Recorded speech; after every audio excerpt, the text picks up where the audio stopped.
back to GTN's Coach's Corner. This week we have 5 great questions. Oh yeah, we have got core strength. We've got uphill running. We have got how long to train for an Ironman. My least favourite, running in the rain. And we're going to be talking about winter training. Before we get into all of those, do make sure you give this video a like, and if you're not doing so already, make sure you subscribe to the channel so you get all our other Coach's Corners and other videos with that. And if you want us to answer your specific question, well, you just need to leave that in the comment section below using the hashtag GTN Coach's Corner. But for this week's first question, sent in by Kari1306, says, I keep skipping my core strength training sessions, but feel like my core is getting much stronger anyway, perhaps due to swimming. Can I get away with this, or will it affect me later? Yeah, very good question. Now, you're right. By swimming, biking, running, you are going to be working your core. Some more than others are. I mean, everything you do, talking about swimming, is the whole chain working together. So you're going to feel the core then. I particularly feel it when I'm running. I can feel the core working a lot then. But as you say, it's very easy also to just forget core work or any strength work, because we're trying to fit in 3 sports around our busy life work schedules. And so yeah, probably the first thing to go is often the strength work. But what I would say is as you've found, you're using it all the time in all these disciplines, and it's really vital and really important. Yeah, and I think we often think of core, and like I think you do and I do as well, like of just these muscles at the front. But when we're talking about core, it's everything around, so your back as well. So when it comes to cycling, having a strong core that's around the back is going to help you hold your position longer. So there's elements like that that will start to get really tested if you're trying to increase the distance of the event you're running, riding, or doing a triathlon generally. And that's when that fatigue starts to come in, that you won't necessarily go, oh, that's my weak core, but you'll be like, why couldn't I hold my position? Or why did I start losing form on the run? And actually that then comes back to your core. So for me, it's the motivation to make you do your core, because I am terribly lazy at it as well. Oh, well, I actually find when I've, end of a season, I've had a few weeks off, or any bouts where I've had a couple of weeks off, when I start cycling, as you say, that holding position, I'll often find my back starts to hurt. And after an hour, I probably have to get off the bike or really stretch out my back. And that is simply because my core isn't activating or working. So just goes to show how important it is. So work on that. And you'll also find the longer the sort of races you do, it comes into effect even more so. So yeah, great question. Next one, oh gosh, what a username. User 0Q4X. I'm not even going to go into that. Anyway, I'm racing both on roads and trails, distances of 30 to 50 kilometers, pretty long. I tend to struggle on uphill portions of the trails. What are the best ways to train uphill running?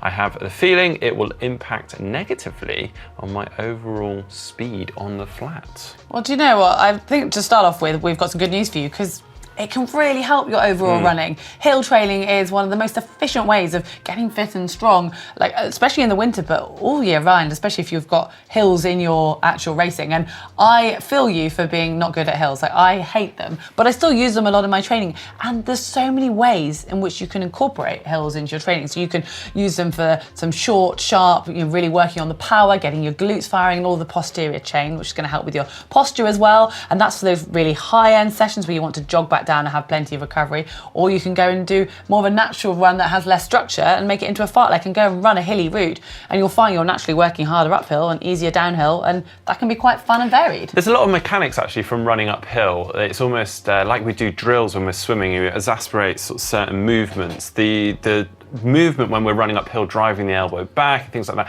can really translate well to your speed and efficiency on the flat. So you may find yourself running faster on the flat as a result.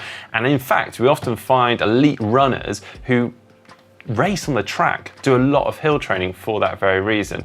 Another reason that I often have got people doing, or myself doing, hill training in the past, is that it's really good for getting that kind of effort level that you would be going for on, say, a track session, but without as much impact. So it's quite a good thing actually to be doing around now during the off season. Yeah, and if you're not good at hills, you tend to, if you're like me, avoid them because it's just not nice doing it in training. But I'm afraid the more you run hills in training, the better you will come on the whole. So as long as you are kind of making sure that you're not doing all your runs as hill runs, and you're still doing some faster stuff when you let yourself feel good on the flat to make sure you're tuned up for those road races, then I think it's just going to be a great addition to your training. So yeah, good luck. Yeah, brilliant. Well, next question from Lauren W9551.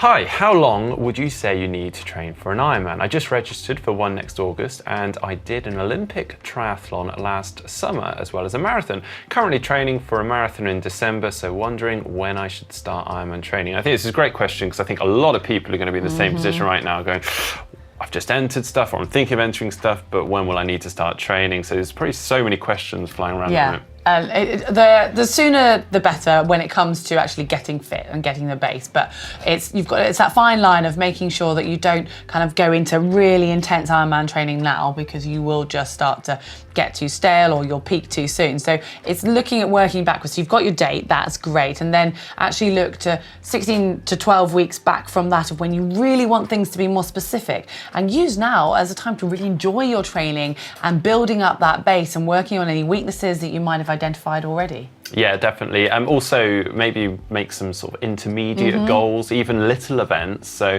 you can use them almost to go through the motions before that big day, because you don't want to put the pressure on that big day of, hoping to bring it all together. So make some sort of intermediate goals that you can train towards in the meantime between that and the big race. So as Hazard said, like, there's lots of training plans out there, 12 to 16 weeks, and that's for a very good reason. You just don't want to go stale by doing it for too much longer than that. And if you've just come off the back of a marathon as well, you'll want to give your legs a bit of rest from running, and it's a perfect time to concentrate maybe on the cycling and swimming, and then bring your running back up when you're ready, because you will know you've got that base there and you'll know that you've got the ability to run that far. But good luck with that. Right, next question comes from Liz Copeland 815.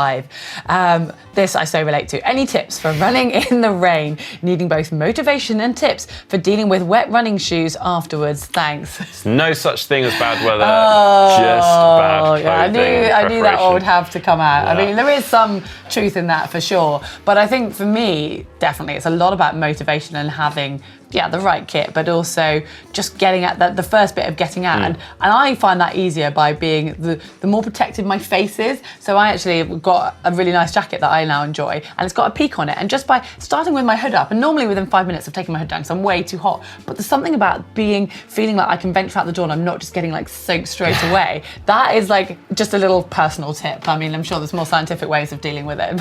Yeah, definitely. I mean, you can spend hundreds and hundreds of pounds on running kit to make sure that you're well prepared, and of course some of it is really useful, but you can make do with very basic stuff. It's just making sure that you are comfortable heading out the door, you're warm. Thinking about layering, that's probably the most important thing for running. As you're starting off cold and you're probably shivering to start off with, but you're going to get very warm very quickly. So it's making sure you've got items of clothing that you can remove, you can store quite easily whilst you're running. Maybe, I mean, I hadn't really thought of this before just talking now, but maybe even taking a bag with you, like the hydration vest that you can just stuff things into, so you haven't got things hanging off here, there and everywhere. So yeah, I mean, one thing, if it's really raining, I've got a jacket that's got taped seams so that the water isn't getting through. That makes a big difference. It does depend on the temperature, doesn't it? Because you can start to sweat a little bit. And we're presuming, because we're based in the UK, that you're also somewhere really cold, and you never know, you might be running in the tropical rain. And if so, I actually don't have an issue, or as much of an issue, with running in the tropical rain, in case you were wondering. Another thing to discuss as well, regardless of whether it's warm or cold, is your footwear. Now, obviously, they're going to get wet, and if you're running off road, even wetter and more wet. So it's thinking about trying to dry those. Maybe if you're lucky, having a second pair of shoes that you can wear, because if you're running the next day or a couple of days later, they may not be dry in time. You can do things like stuffing your shoes with newspaper and then sticking them in front of the radiator or fire and just starting to sort of dry them out. So little tricks like that. You just don't want to leave them in the cold by the front door waiting for the next time. For the mold to grow. Yeah, and take the insole out as well as another way to sort of get them drying that bit quicker and get rid of any mud. And I'd also, final point to say, Mark talked about layering, but actually think about the material, because if it's something, if you're wearing quite thick clothes that are maybe absorbent, they'll just get really heavy. And as much as I hate the rain and I hate the cold, I do sometimes, if it's really miserable, try and run in shorts, because my legs will dry quickly and they don't get heavier.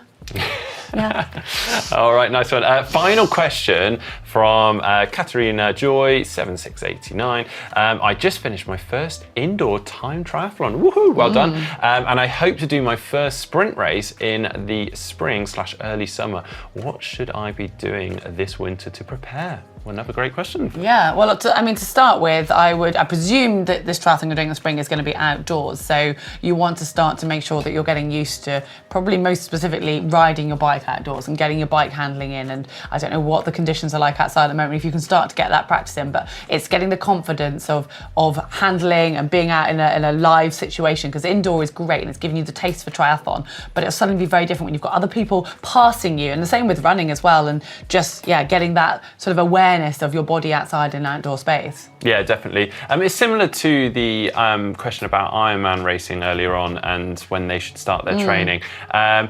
The sooner you can, the better. But because you're fairly new to this, I just want to make sure that you enjoy this. You don't overwhelm yourself or push yourselves too much too soon. So just make sure that you're doing at least one of the disciplines per week. So you're doing one swim, one bike, one run between now and maybe early next year. And you'll probably find over the weeks you just start to become more and more confident. The fitness will increase and you'll start to drop an extra session in. So you're just building up gradually as your fitness increases, your confidence increases, and that way you're never at any point stretching yourself or becoming overwhelmed with too much training. Yeah, and I think also just when it gets closer, have a practice at your transitions, because they're going to be different. Maybe even little things like running whilst wheeling your bike and stuff like that. So there'll be lots of bits that you can concentrate on and kind of make that training more fun, because there's so much to look at when you've got the 3 sports. So hopefully you can keep it a really fun experience as you build Yeah, through. and we're going to have a lot of people watching at the moment probably entering triathlon for the first time, and as you're entering into this,